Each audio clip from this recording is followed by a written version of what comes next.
berfirmanlah. Amin Tuhan. Hati kami telah siap Kau bentuk. Ubah kami Tuhan. Ubahlah kami seperti Samuel kecil yang taat dengar. Sekali lagi mari Tuhan. Mari Tuhan berfirmanlah. Hati kami telah siap Kau bentuk.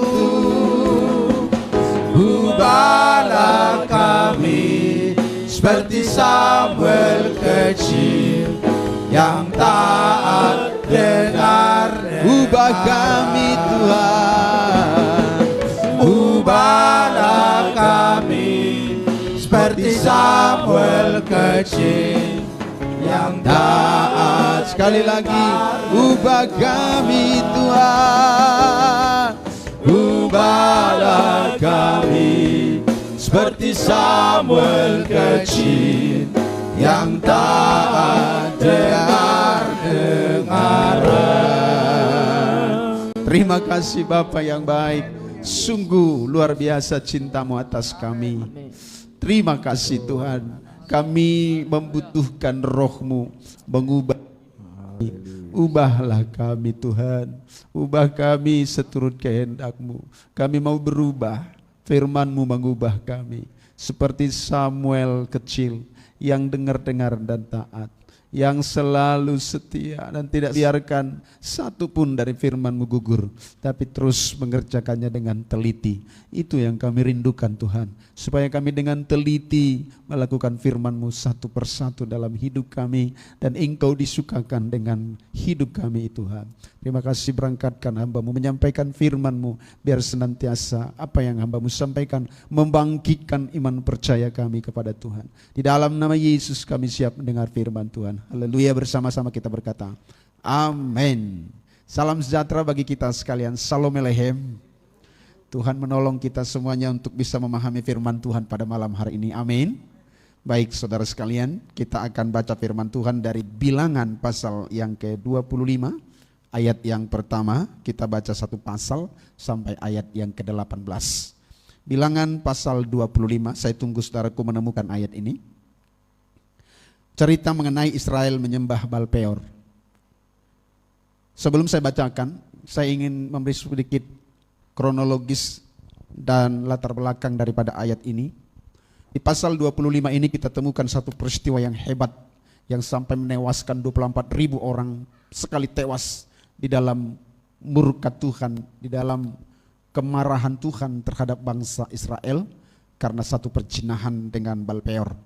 Sebetulnya kalau kita lihat saudara sekalian, bahwa mulai dari pasal 22 dari kitab Bilangan ini sudah menceritakan tentang bagaimana Balak, bagaimana bangsa Moab ingin menghancurkan bangsa Israel. Di mana kita akan melihat pasal-pasal sebelumnya bahwa Balak ingin menyumpah, menserapahi, mengutuk bangsa Israel, meminta satu pertolongan dari seorang medium ya yang bernama Bileam untuk mengucapkan sumpah serapah mengutuki bangsa Israel. Tetapi pada waktu itu Tuhan mencegah dan tidak terjadi kutuk itu. Kemenangan masih ada pada bangsa Israel. Ya, musuh besar itu digagalkan oleh Tuhan. Musuh besar itu untuk mengutuki dan membuat kalah bangsa pilihan Tuhan itu tidak terjadi. Dan selanjutnya saudara sekalian, kemenangan itu belum bisa dipegang secara mantap. Kenapa? Karena musuh tidak pernah berhenti. Musuh tidak pernah berhenti sampai dia melihat kita jatuh tergeletak. Itu. Kita tangkap baik-baik bahwa musuh tidak pernah berhenti sampai dia melihat sasarannya itu jatuh tergeletak, terpisah dari Tuhan, jatuh dalam dosa. Dalam kehidupan keseharian kita pun seperti itu. Kemenangan satu mengantar kita kemenangan kepada kemenangan kedua.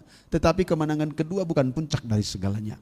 Karena musuh terus mengintai kita, terus menginginkan kita. Kegagalan bangsa Moab menjatuhkan Israel lewat kutuk sumpah serapah yang mencoba menyogok, menyuap seorang Bileam untuk menyumpahi bangsa itu, mengutuki bangsa itu, gagal total dan mereka tetap berjaya berkemenangan.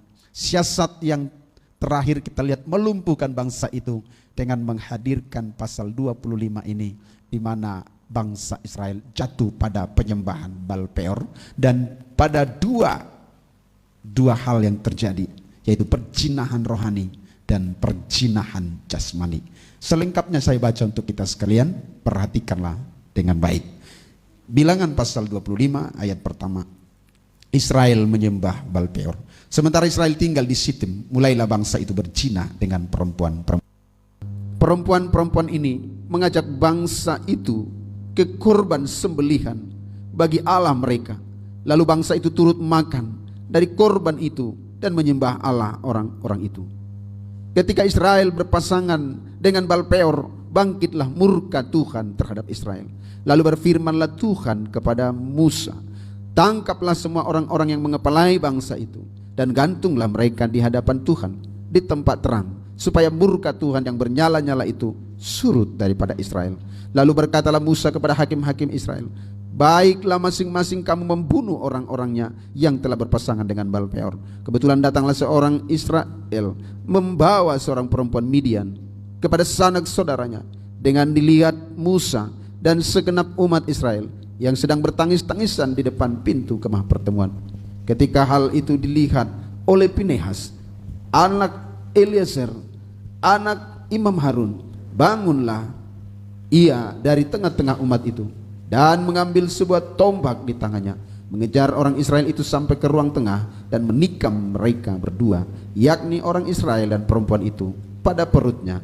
Maka berhentilah tulah itu menimpa orang Israel. Orang yang mati karena tulah itu ada 24.000 orang banyaknya. Tuhan berfirman kepada Musa, Pinehas anak Eliezer, anak Imam Harun telah menyurutkan murkaku daripada orang Israel, oleh karena ia begitu giat membela kehormatanku di tengah-tengah mereka, sehingga tidaklah kuhabisi orang Israel dalam cemburuku. Sebab itu katakanlah, sesungguhnya aku memberikan kepadanya perjanjian keselamatan yang daripadaku, untuk menjadi perjanjian mengenai keimaman selama-lamanya bagi dia dan bagi keturunannya, karena ia telah begitu giat membela Allahnya dan telah mengadakan pendamaian bagi orang Israel. Nama orang Israel yang mati terbunuh bersama-sama dengan perempuan Midian itu ialah Zimri bin Salu, pemimpin salah satu puak orang Simeon. Dan nama perempuan Midian yang mati terbunuh itu ialah Kosbi bin Zur. Zur itu adalah seorang kepala kaum, yaitu puak di Midian. Kemudian berfirmanlah Tuhan kepada Musa, lawanlah orang Midian itu dan tewaskanlah mereka, sebab mereka telah melawan kamu dengan daya upaya yang dirancang mereka terhadap kamu dalam hal Peor dan dalam hal Kosbi saudara mereka, yakni anak perempuan seorang pemimpin Midian. Kosbi itu mati terbunuh pada waktu turunnya tulah karena Peor itu. Saudara sekalian yang kami kasih dalam Kristus, 18 ayat ini telah mengajarkan kepada kita tentang bahaya penyembahan berhala. Siasat iblis tidak berhenti. Saya ulang sedikit bagaimana Balak Raja Moab ingin menghancurkan bangsa itu tetapi gagal. Dan dia tidak berhenti dalam kegagalan itu. Dia mensiasati tentang kehancuran moral Israel dengan mengirimkan gadis-gadis mereka untuk memancing putra-putra Israel agar mereka berzina di depan mesbah Peor. Dan kita lihat saudaraku, betul berhasil. Mereka berzina, mengambil perempuan-perempuan Moab itu. Sambil mereka berzina, mereka juga turut mengadakan penyembahan kepada Baal Peor, sesembahan mereka. Menarik sekali untuk diperhatikan saudaraku, bahwa perjuangan kerohanian kita tidak berhenti dari langkah ke langkah sampai mati, sampai kita bertemu Tuhan pada akhir zaman. Kita akan terus berhadapan dengan perjuangan melawan segala siasat dan pekerjaan iblis. Mempelajari ayat ini saya teringat dengan apa yang Yesus alami di padang gurun 40 hari dalam masa puasanya. Kita lihat catatan kitab Lukas bagaimana Yesus dalam padang gurun itu mengalami dengan tekanan yang berat karena dia lapar, haus, tetapi iblis datang menawarkan kepadanya roti. Setelah roti digagalkan Tuhan untuk dinikmatinya, iblis menawarkan kembali agar Yesus mencobai dirinya dengan melompat dari bumbungan bait suci yang tinggi itu, dengan jaminan ayat yang berkata bahwa nanti malaikat Tuhan akan menatang kakimu dan tidak membiarkan kakimu terhantuk dengan satu batu pun. Tipuan iblis itu menjatuhkan Yesus supaya mengikuti kemauannya. Tetapi Yesus berkata, jangan kamu mencobai Tuhan Allah. Yang pertama Tuhan Yesus jawab dengan firman, manusia tidak hidup dari roti saja tapi dari firman yang keluar dari mulut Allah. Dan kalau kita lihat saudaraku, Yesus memenangkan pertempuran kedua itu dan iblis tidak selesai. Dia mencoba menawarkan dunia dan segala keindahannya kepada Yesus. Dan dia berkata dalam satu bukit yang tinggi dan memandang seluruh dunia. Dia bilang kepada Yesus, kau lihat itu semua? Keindahan ini, kekayaan dunia ini, aku akan memberikan itu kepadamu. Asal saja kau sujud menyembah kepadaku. Si iblis ini begitu berani menyampaikan permohonannya. Apa yang dia tidak dapat di surga itu satu penyembahan yang menjadikan dia dibuang dan dianggap sebuah pemberontakan oleh Allah, menjatuhkan dia ke dunia ini. Dan saudaraku yang terkasih dalam Tuhan, apa yang terjadi? Yesus memenangkan pertempuran itu. Tetapi kita lihat di akhirnya, setelah Yesus memenangkan pertempuran itu, iblis berkata dalam hati, dia akan menunggu waktu yang terbaik. Ayat itu berkata iblis mengundurkan diri dari Yesus, daripadanya. Tapi dia menunggu waktu yang baik. Iblis selalu menunggu waktu yang baik. Kepada saudara dan saya pun dia menunggu waktu yang baik. Kemenangan pertama, kedua, ketiga, bahkan ke-10 pun kemenangan kita bukan berarti kita menjadi lengah dan menganggap sudah superior iman kita untuk menghadapi dunia ini. Kita percaya bahwa Yesus selalu berserta dengan kita, tapi kewaspadaan rohani kita harus ditingkatkan. Dari mana iblis akan menjatuhkan kita? Sama peristiwanya dengan ini ketika Balak gagal menghancurkan Israel dengan kutuk sumpah serapah. Dia datang dengan perempuan-perempuan Moab, memancing putra-putra Israel dan mengajak mereka berzina secara jasmani dan berzina secara rohani karena mereka menyembah Baal Peor pada waktu itu. Spontan murka Tuhan turun sebab Tuhan mengamat-amati kita dari surga. Apapun kegiatan yang dikerjakan oleh anak-anak Tuhan di bumi, tidak satu pun yang terluput. Tidak ada perkara yang terkecil yang kita lakukan yang olehnya mata Tuhan tidak melihat. Semua tindakan kita, bahkan jalan pikiran kita, dipantau oleh Bapa di surga. Sehingga begitu Tuhan melihat bangsa itu berzina dengan Baal Peor, Tuhan murka dan datang dengan tulahnya. Kemarahan Tuhan menewaskan 24.000 pada saat itu juga dari bangsa itu yang sedang berpasang-pasangan dengan Baal Peor. Menarik untuk kita lihat di ayat 3. Ketika Israel berpasangan dengan Baal Peor, bangkitlah murka Tuhan terhadap Israel. Ayat 4. Lalu berfirmanlah Tuhan kepada Musa, tangkaplah semua orang yang mengepalai bangsa itu dan gantunglah mereka di hadapan Tuhan di tempat terang, supaya murka Tuhan yang bernyala-nyala itu surut daripada Israel. Yang ke ayat 4 ini menceritakan atau menegaskan kepada kita betapa pentingnya seorang pemimpin rohani menjaga umat untuk tidak menyeleweng dari penyembahan yang benar. Ada ayat berkata, jangan ada berhala di antara kamu. Sebagai hamba Tuhan, saya dan saudara sekalian, para gembala sel, gembala pemuda, gembala anak, pembantu gembala, pemimpin-pemimpin rohani dan yang paling tinggi pada yang kecil, ada satu tanggung jawab besar bagi kita, agar kita betul-betul mengawasi, menjaga perjalanan umat ini menuju Yerusalem baru, menuju tanah Kanaan, di mana begitu banyak halangan yang terjadi dari dunia ini.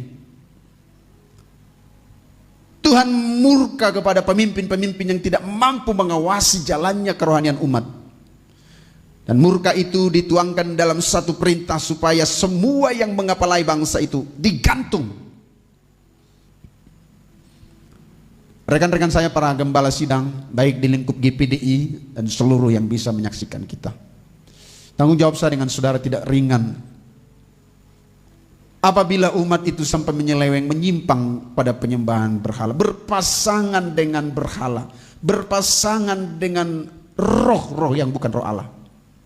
Apakah itu perdukunan, apakah itu kekafiran, apakah itu hasipelebeguon, penyembahan berhala, apakah itu berhala yang sifatnya yang mengikat hati kita, yang memalingkan hati kita, harta benda duniawi, jabatan, kepongahan, kebanggaan diri, apapun yang mencoba menyeret fokus daripada umat Tuhan kepada sesembahan yang satu-satunya benar, yaitu Yesus Kristus. Ada tanggung jawab para gembala sidang. Para gembala sidang, gembala sel, gembala anak, gembala pemuda yang diberi tugas dan dimintai tanggung jawab dan berkata, tangkap semua orang itu. Gantung mereka di hadapan Tuhan. Di tempat terang, tidak ada yang tersembunyi. Jelas di hadapan umat itu. Inilah para pemimpin-pemimpin yang tak bertanggung jawab. Inilah pemimpin yang tidak mengawasi umat. Inilah pemimpin yang mengizinkan perselingkuhan rohani ini terjadi. Gantung mereka di tempat yang terang, supaya murka Tuhan surut. Saudara sekalian yang saya kasih dalam Kristus, di musim pilkada ini saya coba mengingatkan para pendeta untuk tidak membawa gereja itu masuk lebih jauh, condong pada hal-hal yang tidak murni di hadapan Tuhan. Sebagai tanggung jawab kita memilih pemimpin-pemimpin kita sebagai hak politik yang masing-masing kita pegang. Tidak salah kita memberi dukungan kepada siapa yang kita percaya mampu membawa keadaan kita lebih baik.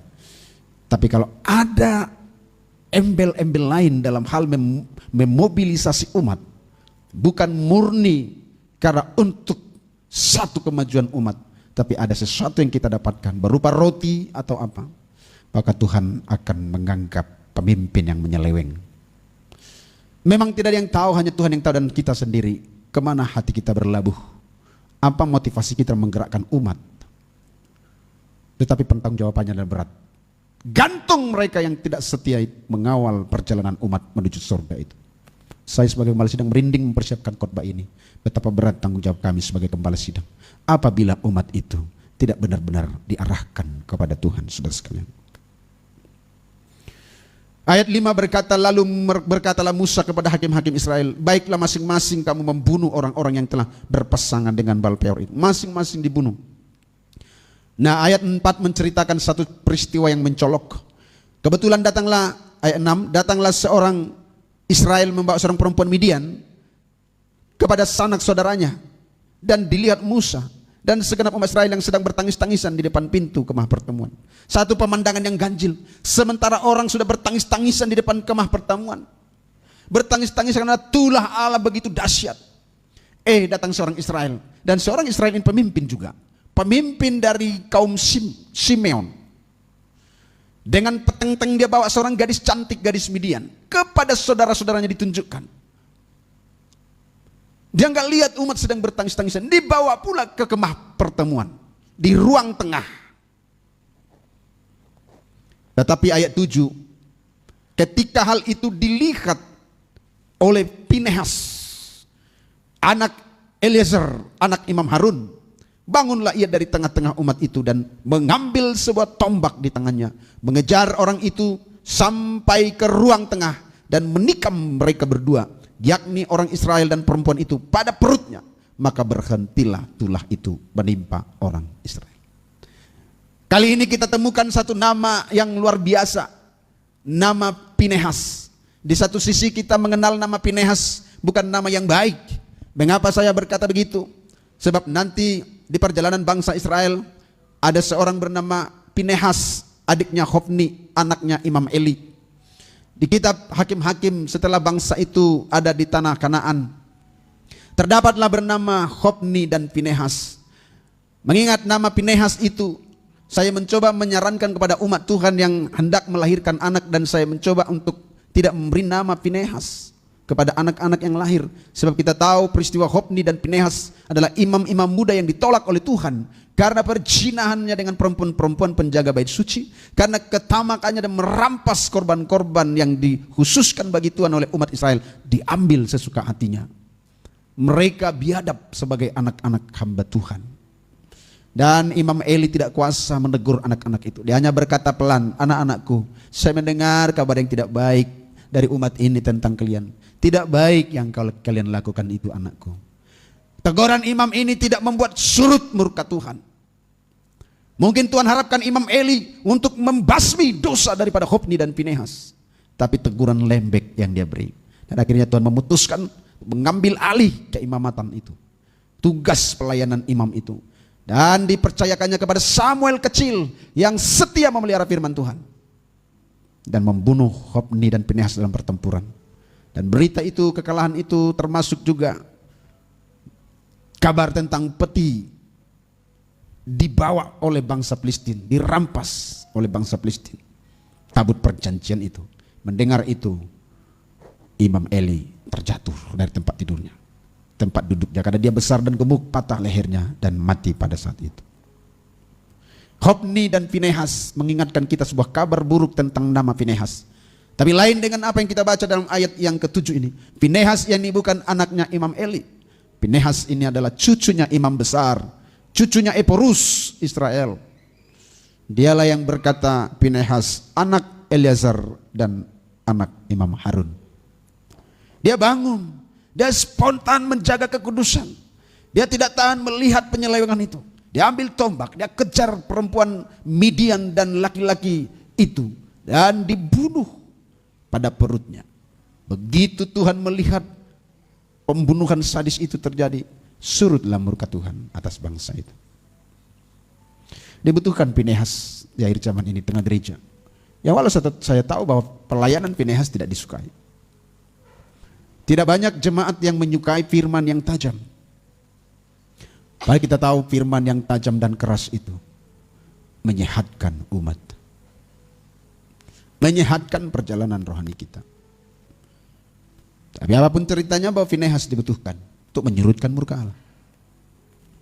Tombak itu harus dilayangkan, harus ditancapkan supaya murka Tuhan surut. Tombak firman Tuhan yang tajam itu membunuh dosa, membunuh penyelewengan, dan menyurutkan murka Tuhan atas kita. Sebab itu jangan tutup telingamu kepada firman yang keras. Jangan tutup firman yang keras, dan jangan terlalu suka melihat firman yang menina-bobokkan. Tapi apapun yang Tuhan berikan bagi kita untuk menjaga, mengkawal perjalanan kita tetap suci di hadapan Tuhan sampai pada akhirnya. Ayat 9, orang yang mati karena tulah itu 24.000 banyaknya. Tuhan berfirman kepada Musa, ini kepada Finehas yang saya sebut dalam judul khotbah ini tadi, bahwa kita menyurutkan murka Tuhan. Finehas anak Eleazar, anak Imam Harun, telah menyurutkan murkaku daripada Israel. Oleh karena ia begitu giat membela kehormatanku. Berapa banyak lagi hamba Tuhan yang giat membela kehormatan Tuhan. Berapa banyak yang mengejar mamon, yang mengejar upah. Berapa banyak yang tidak berani menyatakan kebenaran demi menjaga kenyamanan umat untuk tidak bergeser pindah gereja dan yang lain.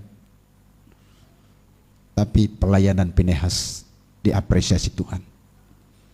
Diapresiasi Tuhan dan dibuat satu perjanjian. Karena dia giat, begitu giat membela kehormatanku, kata Tuhan, di tengah-tengah mereka, sehingga tidaklah kuhabisi orang Israel dalam cemburuku.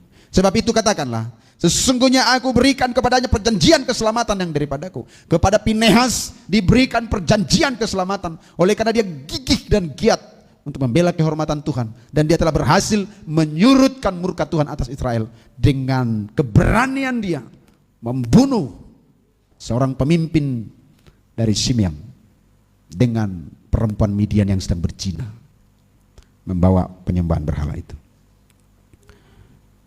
Ayat 13, untuk menjadi perjanjian mengenai keimamatan selama-lamanya bagi dia, bukan cuma bagi dia, tetapi juga bagi keturunannya. Bapak Ibu Saudaraku, para pelayan sudah di gereja kita, ketika engkau melayani dengan benar, bukan engkau sendiri yang kau selamatkan, tapi keturunanmu.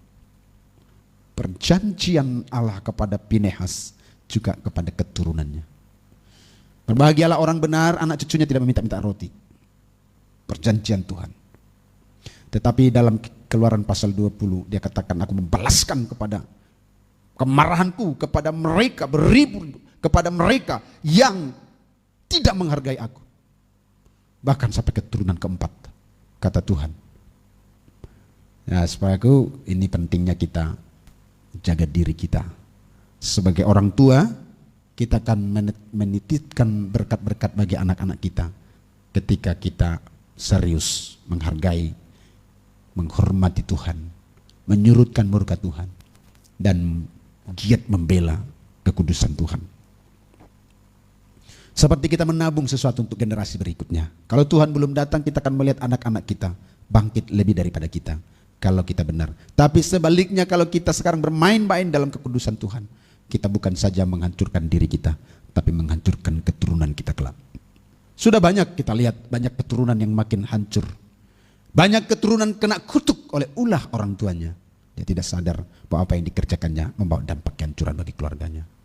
Dan sebaliknya banyak keturunan yang bangkit.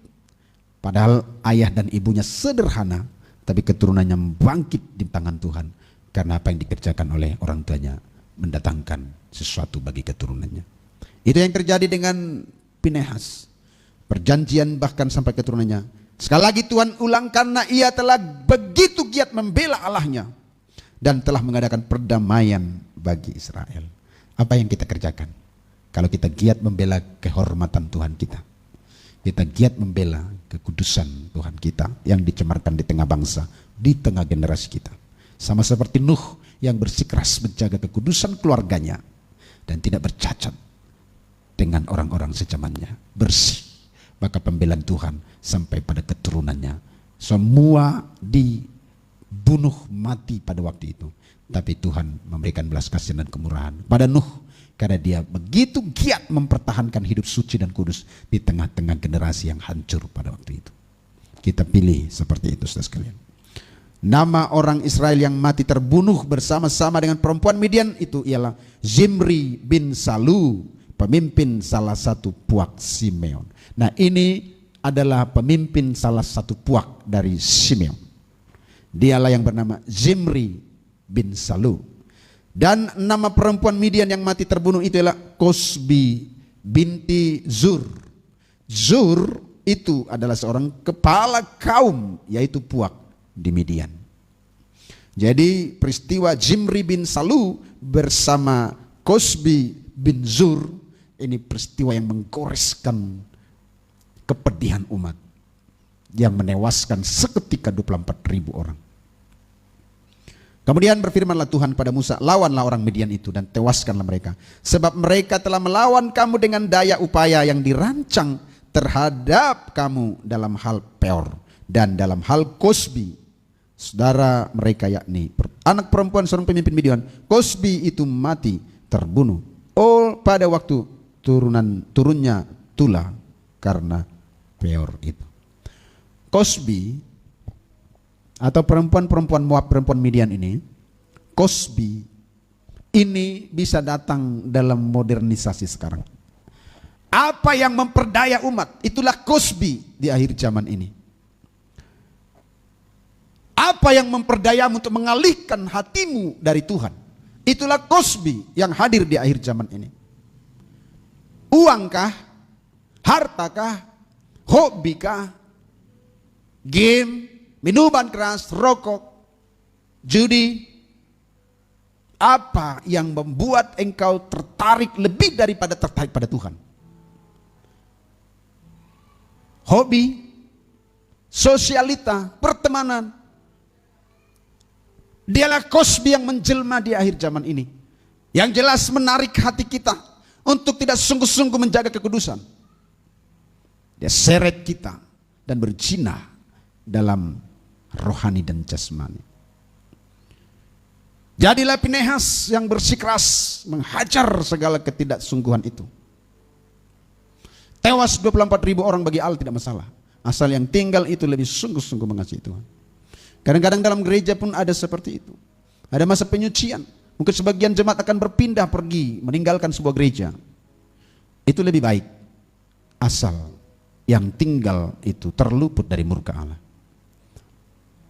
Perjalanan ini masih panjang, selagi masih napas ada di hidung kita, denyut jantung kita masih ada, kita masih terus berhadapan dengan pekerjaan iblis yang terus bagaikan binatang-binatang yang kemana-mana berterbangan mencari siapa yang bisa dihajar dan menunggu waktu yang tepat, seperti peristiwa Yesus Kristus di padang gurun. Perhatikan Kosbimu. Apa Kosbi yang menyeret pikiranmu? Kosbi akhir zaman yang membuat kita sedikit waktu kepada Tuhan, bahkan hampir tidak ada. Menyita Jadwal kita begitu rapi, tapi di antara jadwal itu hampir tak tersentuh jadwal untuk Tuhan. Mengapa? Karena Cosby menarik hati kita dari Dia. Maka dalam khotbah saya di Badaraya, tambatkan hati kita kepada mesbah Tuhan, supaya dia teringat terus kepada sumber kehidupan itu, supaya dia tidak melanglang buana, tidak berkelana kemana-mana dan menemukan kenikmatan-kenikmatan lain kecuali kenikmatan di dalam Tuhan, dalam hadiratnya. Sekali lagi, kalau kita tidak menyala kepada Tuhan, kita menyala kepada yang lain. Kalau Tuhan bukan kenikmatan terbaik bagi kita, akan menemukan kenikmatan yang lain berupa perzinahan seperti Cosby, dan menyita waktu kita dan membuat Tuhan murka atas bangsa itu. Umat Tuhan, apapun yang menyita engkau, apapun model Cosby yang ada di hidupmu hari ini, pekerjaankah, hartakah, hobi, jangan hancurkan sorgamu. Mari kita urus sorga kita, dan kita titipkan sorga bagi anak-anak kita. Tuhan akan menyertai semuanya. Biar firman ini tidak terbuang, tetapi sungguh-sungguh menjadi kenyataan dalam hidup kita. Berbahagia saudara yang masih ada melayani Tuhan. Saya harus berkata itu kehormatan. Jangan engkau merasa ketika engkau melayani engkau terbebani. Tidak ada seorang pun yang terlalu penting dalam kerajaan Allah yang olehnya dia tidak bisa diganti. Dengarkan kalimatku ini, tidak ada seorang yang terlalu penting dalam pekerjaan Tuhan. Misalnya saya terlalu penting, karena saya terlalu penting maka saya tidak mungkin diganti. Salah. Sekali lagi, tidak ada seorang pun yang terlalu penting dalam kerajaan Allah ini yang olehnya dia tidak bisa diganti. Semua bisa diganti. Itu sebabnya kalau kita diberi kesempatan melayani, ada satu penghormatan dan penuh terima kasih kepada Tuhan. Karena tidak semua orang punya kesempatan untuk melayani Tuhan. Bisa saja kesempatannya tidak punya, atau hatinya memang tidak terbuka. Begitu kita melayani Tuhan, tapi mari berapi-api seperti Pinehas, cucu imam besar Harun, yang berapi-api membela kehormatan Tuhan, giat menyurutkan murka Tuhan. Dan itu tugas kita. Hindari Cosby, apapun itu, tontonan yang tidak sehatkah, makanan minumankah, hobikah, judikah, rokokkah, minuman keras, apa, pertemanankah, kita tertambat hati kepada mesbah Tuhan. Kesana labuan hati kita terus, selalu rindu hadiratnya, meneteskan air mata sukacita bertemu hadiratnya, sampai nanti pada kedatangan Tuhan. Semoga kita punya rumah yang indah megah di sorga, bukan masyarakat jelata yang tidak punya rumah, yang tinggal di bawah-bawah pohon. Memang nyaman sih, tapi tanpa mahkota. Berbahagia kita yang melayani Tuhan, bahkan yang tidak saja hanya melayani, tapi gigih seperti Pinehas, sampai kita nanti menemukan rumah kita di surga, dan rumah yang luar biasa dan menghibur, menghapuskan duka lara sementara di bumi, dan bersama-sama menikmati sukacita bersama Bapa di surga. Tuhan memberkati kita. Semoga apa yang kami sampaikan menjadi berkat bagi saya dan saudara, bagai firman pedang bermata dua yang terlebih dahulu menancap kepada orang yang memakainya, dan firman ini terlebih dahulu membasmi hati saya, baru kepada orang yang mendengarkan. Demikian firman Tuhan malam ini bagi kita. Mari kita berdoa. Terima kasih Tuhan Yesus, Tuhan yang baik. Kami syukuri firman-Mu. Betapa dahsyatnya Engkau Tuhan. Engkau memperhitungkan orang-orang yang setia kepada Engkau. Engkau memperhitungkan orang-orang yang sangat giat, gigih membela kebenaran-Mu. Bagaikan Pinehas, kami mau Pinehas yang tajam untuk mencincang Cosby akhir zaman, supaya tidak menempel pada umat Tuhan. Supaya hati kami lurus kepada Tuhan, tulus menyembah, memuji, melayani Engkau. Karena kami tahu tidak lama kami di bumi ini. Tujuan utama kami adalah bertemu dengan Tuhan pada kekekalan selama-lamanya. Nah, kami rindu memiliki rumah yang baik seperti yang dijanjikan, bahwa di rumah Bapa banyak tempat tinggal. Kami akan ada di sana kelak bersenang-senang. Kami sangat percaya perkataan-Mu Yesus, yang akan menghiburkan kami sementara kami susah di dunia ini, tetapi kami percaya kami akan ada dalam kesenangan tiada tara pada kedatangan Tuhan. Terima kasih Bapa di dalam surga. Inilah wujud ibadah kami dan firman-Mu yang kami dengar. Diberkatilah setiap umat Tuhan yang mendengar. Diberkatilah setiap hamba-hamba Tuhan, rekan-rekanku. Dalam nama Yesus, diberkati kepada keluarga Allah dan seluruh pelayan-pelayan. ditolong melakukan tugas pelayanan dengan benar. Berkati anak-anak Tuhan, berkati anak kami Ribka dalam pemulihan kesehatannya dalam nama Yesus. Tidak ada yang mustahil bagimu, berkat-Mu berlimpah-limpah. Terima kasih Tuhan. Kami akan istirahat, berkati kami tidur dan istirahat yang baik. Besok pagi bangun menyembah memuji Engkau. Seluruh rekan pelayan di gereja yang melayani malam ini dan besok dan seterusnya, Tuhan limpahkan kasih karunia dan berkat-berkat-Mu atas mereka. Di dalam nama Yesus Kristus Tuhan, kami bersyukur dan mengakhiri badal live sapaan penggembalaan pada malam hari ini. Haleluya, haleluya. Bersama-sama kita berkata, amin. Amin. Tuhan memberkati, sampai ketemu besok malam. Haleluya.